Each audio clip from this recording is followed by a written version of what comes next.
Yeah, this one. I love cut content, especially in the Soul series. This video contains some cut content that I feel you need to know about. Giant heads in Limgrave, cut quest lines, and so much more. The community's data miners have made some really legendary discoveries in the past few months, and I knew there was a Mimic tier quest line. It's just incredible how many things lie just out of sight. Blythe's tower in the Mistwood ruins, for example, is properly set up to be a destructible object, although it's been tweaked to prevent it being destroyed. Oh. This might point to an earlier design concept for Blythe's questline, where you might have had to use the nearby bear to crush the tower and bring Blythe down to you. Of course, this He would like fall off and help you out, or what? might have led to problems. He could have died. Sometimes it's easy to figure out why content was cut, but sometimes it's really difficult. For example, have a listen to this recreated encounter This with one. Asimi, a silver tier NPC that was cut from the game. Yeah, this was the silver tier quest line. And first appears begging you not to kill her. Please wait, proud, tarnished warrior. Before you kill me, let me speak. I am Asimi. My true form is that of a silver tier. I am Like, they already have so many of the voice lines, just put that in the game. Like, that would be nice. Like, you would get an emotional connection with the most used item in the game, I guess. simple being who can assume the shapes of other living things. But now, I've gained knowledge. I Knowledge. speak and ponder and live in fear of death. Oh, mighty, tarnished warrior. So she kinda evolved from the other Mimic tier, I guess. I beg of you, let me keep the life I've been granted. In exchange, I offer you power. Ah, thank you. Now, set your lips upon me and breathe in deep. I will live inside of you and grant you strength untold. Onward to our glorious future. my That's how host. it is. Melina also has something to say about this. Is there another person inside of you? Maybe. Did you want that to happen? I sense no malice. Do as you think best. That would be also cool, man. Like, why do they remove this shit? I love this. Hello, other you. I am Melina, and I am traveling with Oh. this person. We might be together for some time. Pleased to meet you. Once inside you, it seems Asimi would stay quiet. That is, until you arrive in the Eternal Cities, where it sounds like she would speak up and ask you to seek out 2 chalices. She needs these to quench her thirst and rejuvenate her flesh. Once you Oh. drink from both chalices, you supposedly awaken to hear this. Ah, are you awake? We've become a perfect whole. Now, there's definitely a sinister aspect to this quest as well, and this character. Somehow it seems you could find your other self and confront them. Oh, Yeah, she gets out of you and you need to fight her, like. you found me. I had hoped you wouldn't. You could Impressive. have become Elden Lord, and I could have become Sovereign Eternal. Eventually, if you hadn't found me. We both could have been lords. After this fight, we Oh, have to that's assume sad. that it's here where you would originally have received the Mimic tier Spirit Ashes. And wouldn't this quest be such a better way to get the Mimic tier Ashes? Yeah, the setup is already there, man. This summon ended up being so powerful and so game-defining that it just really did define the late-game playthroughs of many players, and I include myself among them. In my I don't use it, like, I think it's too easy that way. opinion, if I want to suffer more. Like, I'm not saying I'm good at this game, I'm just saying I just want to suffer more. there's going to be something this But when you beat it, it feels 10 times greater. I can guarantee you that. experience defining in the game, it would be great if it had a difficult and interesting quest line associated with it, at least. But who knows, maybe this quest line will find its way into the game via a patch or DLC. Hopefully. So the purpose Like, the arenas with the DLC, like, they're also empty. We don't know things about that yet. of this segment is really just to let you know that Asimi existed, But if you want to learn more about this questline, then the user Nullrin on YouTube has done a much better recreation of it than I have, and the modder Sekiro Doobie is planning on doing a complete restoration of the questline within the game, so be sure to subscribe to them for that. And that brings us, as always with these videos, to Lance, and to his restoration of another cut questline. Perhaps you've heard of Dream Brew, the nectar of the demigods, What? once forbidden to immortals. Well, believe it or not. The thing which makes me a bit sad is that the voice actors who put so much effort into this shit, man, you can't hear that. I think that's a bit sad. I know just how to make it. This man is known as Rico, and through talking with him, you're given an item called St. Trina's Crystal Ball, and then you're tasked with using it to collect dream mist from sleeping enemies. You might recall these sleeping wolves and bears and even land octopi, they were actually present in the 2021 network test version of Elden Ring. Capture dream mist. With the hacked crystal ball in your inventory, we can go back and see the dense fog of sleep that is around these creatures, and we can even siphon some of it for our own. With 2 of these dream mists in your inventory, we can return to Rico. And I would love something like that where you need to get PvP players to sleep so you can gather that dream mist. And after, like, I don't know, 100 kills, you can use them to obtain a powerful weapon. we can claim our Dream Brew. But what does Dream Brew do? Well, according to Rico, Dream Brew is imbibed to give you a reprieve from this crumbling world, and it can even be used to uncover someone's deepest, darkest secrets. A pleasure as ever, old friend. The secret the dialogue reveals here is that Kale, like all wandering merchants... Yeah, the wandering merchants were all gathered up like the... Damn. They all died in this one dungeon, I think. They didn't die, but they were just trapped up there and they couldn't get out. Haunted by visions of the frenzied flame. So, while getting a few extra lines of dialogue from NPCs isn't particularly rewarding, I think it would be really cool if we could use Dream Brew to actually physically enter NPC dreams, like we do with Fia during her questline. Regardless, I still think the Dream Brew questline is pretty cool. It encourages you to keep an eye out for sleeping enemies as you explore the world, and it rewards the attentive some new mechanics. It's always great, man. Player. Lance has reactivated this early part of the questline over on his channel, so go and check that out. Although I do want to say, Rico's questline does seem to continue after this. He goes into the Halig tree, and he has a lot to do with St. Trina, who we're definitely going to talk about another time. But there's still more that we can learn from the old network test version. Take this, for example. Look back at the low detail view of Limgrave from Margit's arena, and you can just make out these giant smoldering shapes.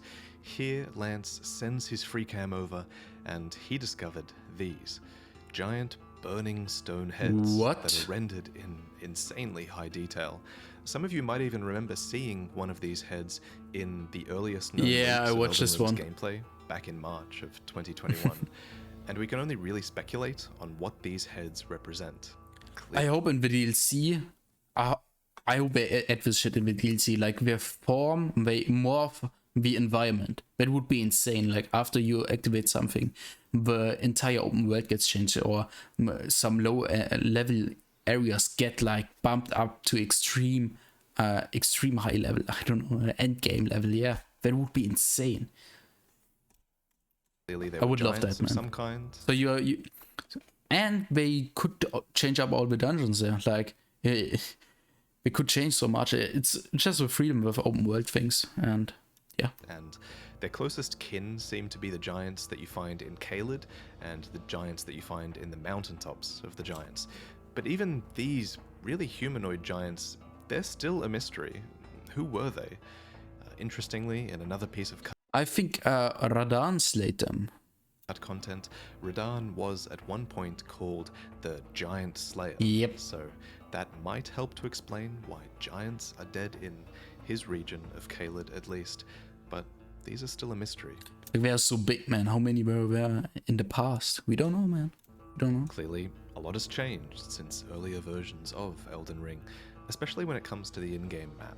Yep. These are changes that continue in every single patch, unseen by many. But of course, not much gets past Illusory Wall, who has been documenting all of the changes to the in-game map. You should go and watch his full video. But the part I found most interesting in his video is that... Yeah, this one. This is the Jar City, the small Jar City, yeah. And there's a street leading up to there. I just walked into this cliff. Over this cliff, yeah, I died. Because I thought there was a street. Because on the map there was a street. Even in the current version of the game, the path Was watching YouTube on the side screen, so to yeah, Jarburg kind of stupid. remains on the map, even though the path is physically not there. So I wonder, is this an intentional decision by From Software to make players want to find another path to this hidden Could be. town? Or is it Like, this is something so obvious, they would have changed it already. Like, yeah. an oversight that they've yet to fix? I also wanted to mention, we're going to be visiting this town on the channel really soon. Yeah. Prepare to cry.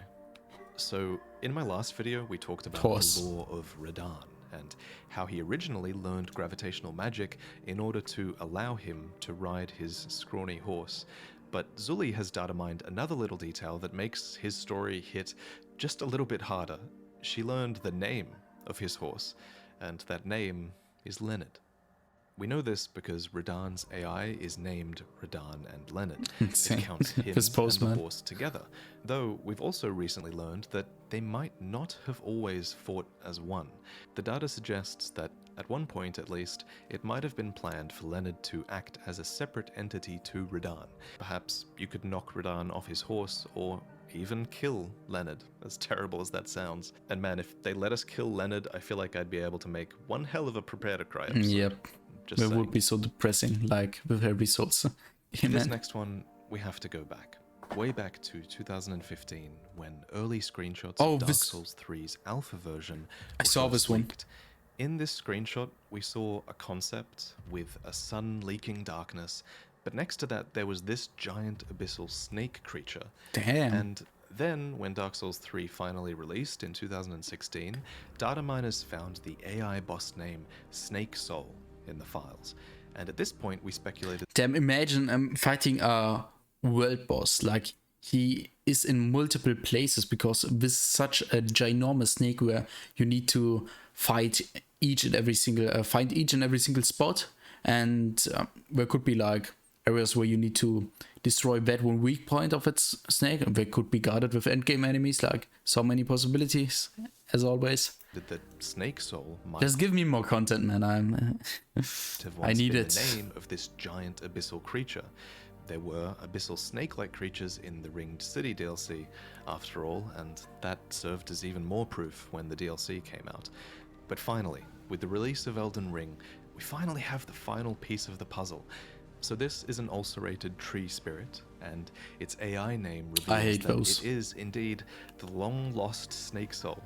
And considering its model has elements taken from Dark Souls 3's Pus of Man, it seems pretty likely that this Well, is... fighting those enemies in the open world, it's okay, I guess. But in the dungeon, I couldn't see shit. My camera was stuck on this thing. I didn't see any attacks.